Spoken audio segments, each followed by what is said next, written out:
Halo, Bismillahirrahmanirrahim. Assalamualaikum warahmatullahi wabarakatuh.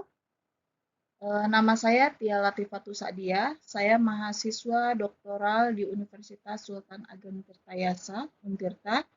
Konsentrasinya teknologi pendidikan.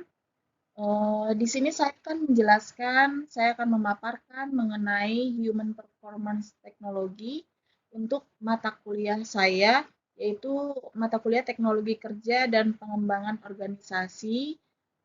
Pengampu mata kuliahnya adalah Bapak Dr. Uwes.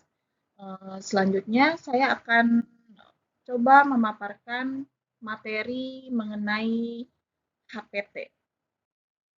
Baik, permulaan diawali dengan definisi HPT atau HPT, Human Performance Technology. Di sini saya akan membacakan definisinya, yaitu suatu teknologi analisis yang sistematis tentang bagaimana karyawan melakukan pekerjaan mereka di perusahaan.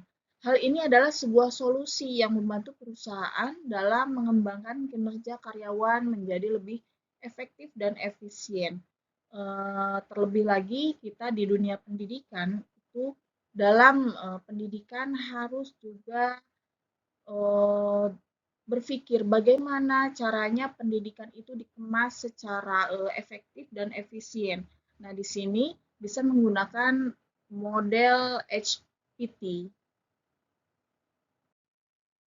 Oke, kenapa memilih model HPT ini? Karena sebelumnya kita harus mengetahui dulu tujuan dari model HPT ini apa. Nah, di sini yang pertama adalah memecahkan masalah agar pembelajaran itu lebih efektif. Terlebih lagi, 2 tahun silam kita sudah melalui masa-masa yang sulit untuk melakukan pembelajaran, yaitu masa-masa pandemi. Nah, di situ sebaiknya seharusnya kita sudah memahami bagaimana cara penggunaan atau model apa yang cocok untuk memudahkan dalam pembelajaran. Di sini tujuan HPT yang pertama adalah memecahkan masalah agar pembelajaran lebih efektif. Kemudian yang kedua meningkatkan kinerja, baik kinerja guru ataupun kinerja siswa atau mahasiswa. Yang ketiga adalah mencari mengapa kinerja dapat menurun dan berusaha untuk mendapatkan solusinya.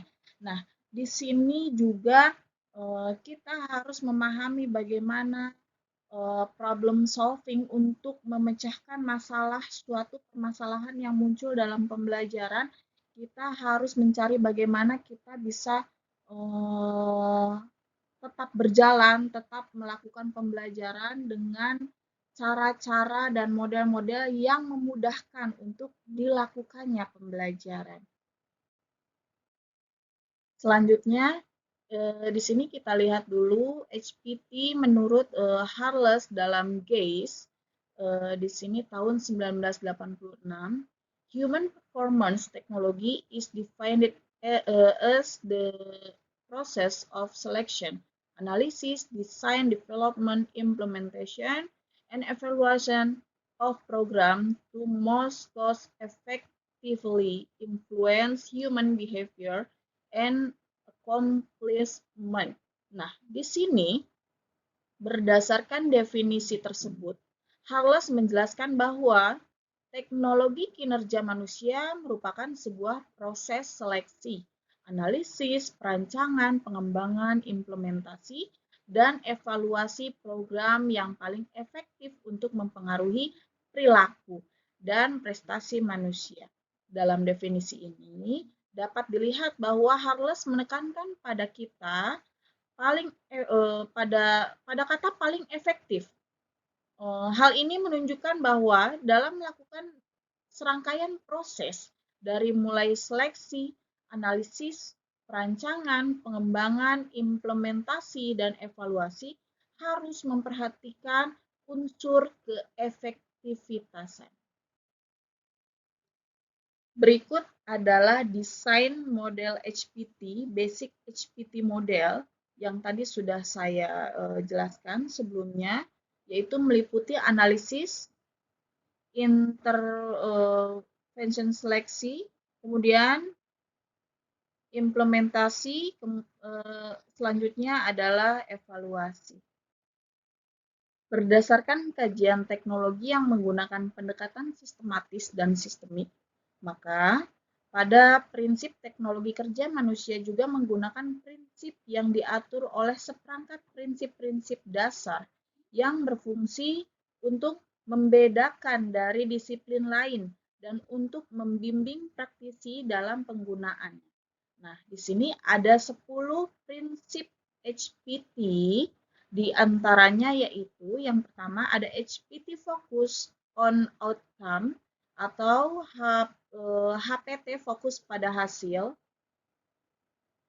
yaitu prinsip yang menekankan pentingnya mencapai hasil atau tujuan yang diinginkan dalam upaya untuk meningkatkan kinerja manusia.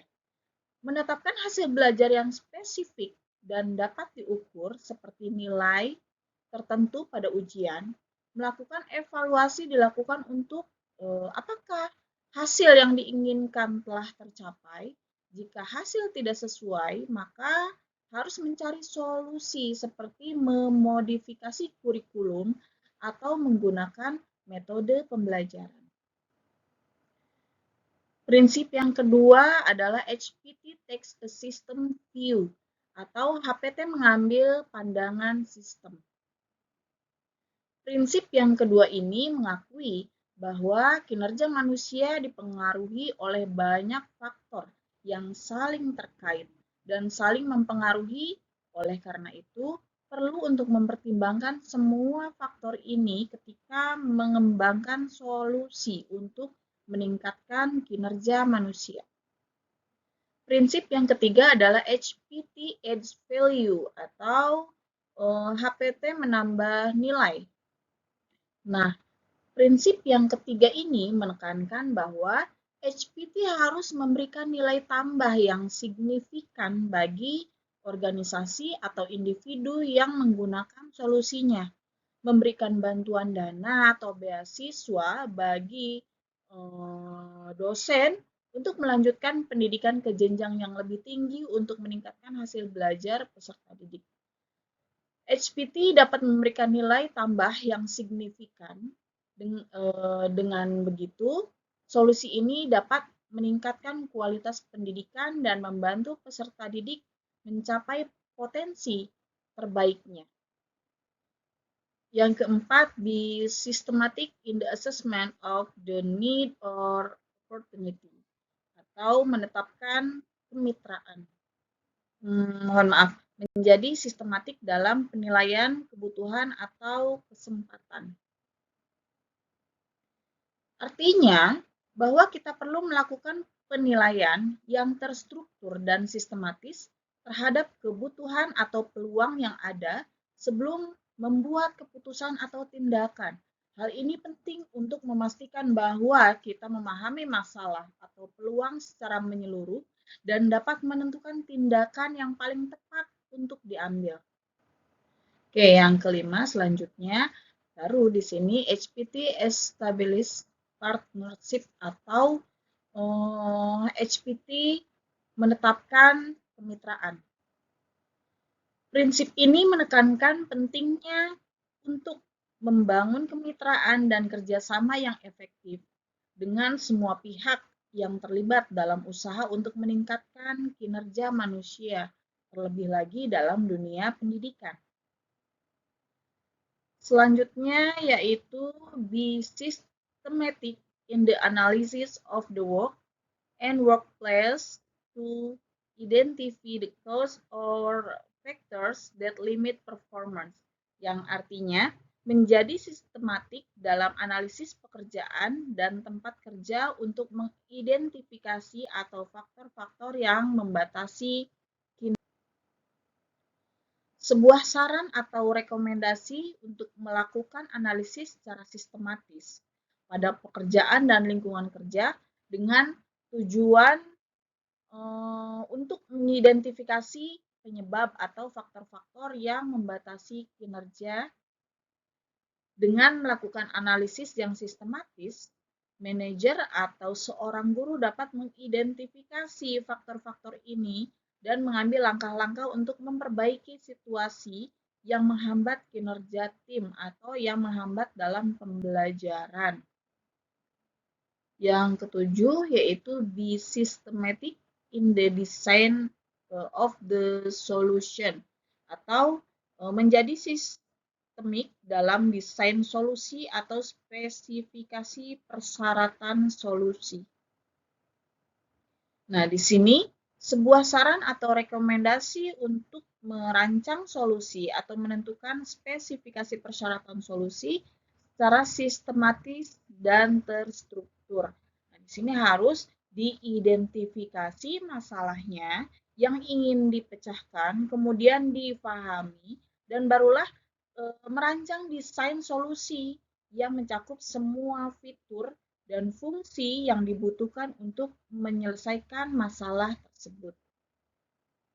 Yang kedelapan adalah be systematic in the development of all or some of the solution and its element, atau menjadi sistematik dalam semua pengembangan atau beberapa solusi dan unsur-unsurnya.